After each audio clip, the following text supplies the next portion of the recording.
Selamat pagi Bu Ana. Hari ini saya akan menjelaskan mengenai cara kerja perpindahan kalor secara konveksi dan konduksi dalam balon udara dan solder. Sesuai dengan hukum Bernoulli yang berbunyi, kenaikan kecepatan aliran fluida akan menyebabkan penurunan tekanan fluida secara bersamaan atau penurunan energi potensial fluida tersebut. Intinya adalah tekanan akan menurun jika kecepatan aliran fluida meningkat. Agar hukum Bernoulli dapat diterapkan dan diaplikasikan, dibutuhkan beberapa asumsi sebagai berikut. Yaitu yang pertama, fluida tak termampatkan. Yang kedua, fluida tidak memiliki gesekan atau tidak kental. Yang ketiga, fluida bersifat tunak. Dan yang terakhir, fluida bersifat streamline. Selanjutnya saya akan menjelaskan mengenai prinsip konveksi. Konveksi adalah perpindahan panas melalui aliran yang zat berantaranya ikut berpindah. Jika partikel berpindah dan mengakibatkan kalor merambat, terjadilah konveksi. Konveksi terjadi pada fluida seperti zat cair dan gas.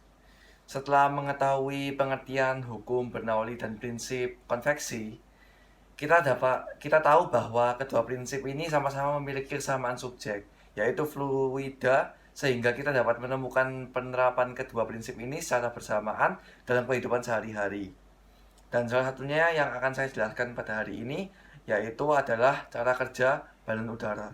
Balon udara bisa terbang karena udara di dalam balon lebih panas akibat pemanas yang ada di balon udara itu.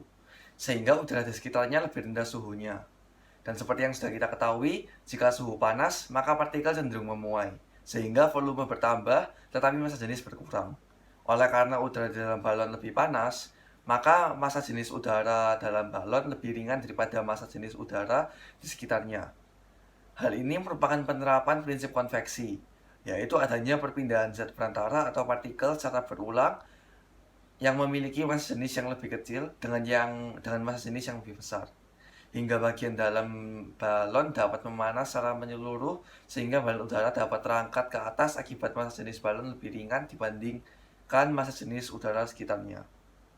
Untuk penerapan yang berkaitan dengan hukum Bernoulli, kita semua tahu bahwa balon udara memerlukan gaya angkat ke atas dan balon udara juga memiliki gaya berat ke bawah. Agar balon udara dapat naik, maka udara panas harus ditambahkan ke dalam balon udara di mana terjadi peristiwa sesuai prinsip konveksi yang sudah dijelaskan sebelumnya. Sehingga gaya angkat ke atas menjadi lebih besar daripada gaya berat ke bawah. Jika sudah sampai pada ketinggian yang diinginkan, maka udara panas dapat dikontrol dan diatur agar berkurang hingga gaya ke atas seimbang dengan gaya ke bawah.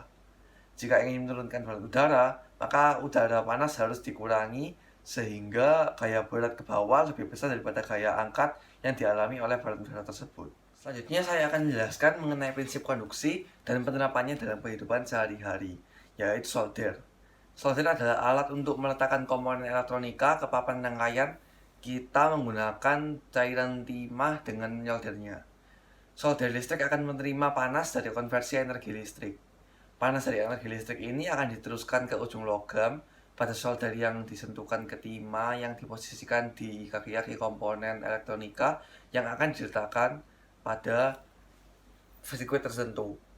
Fenomena perpindahan kalor yang terjadi pada perpindahan panas di solder ini adalah fenomena perpindahan panas secara konduksi. Karena dari arus listrik disalurkan ke elemen pemanas dan selanjutnya disalurkan ke bahan yang mudah menyalurkan panas secara konduksi.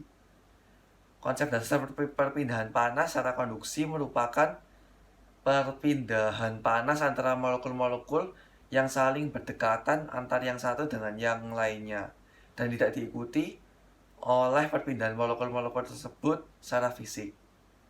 Molekul-molekul benda yang panas bergetar lebih cepat dibandingkan molekul-molekul benda yang berada dalam keadaan dingin.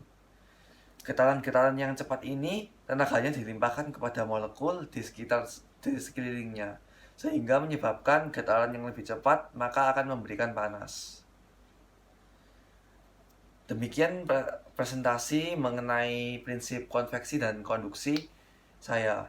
Terima kasih Bu Hana.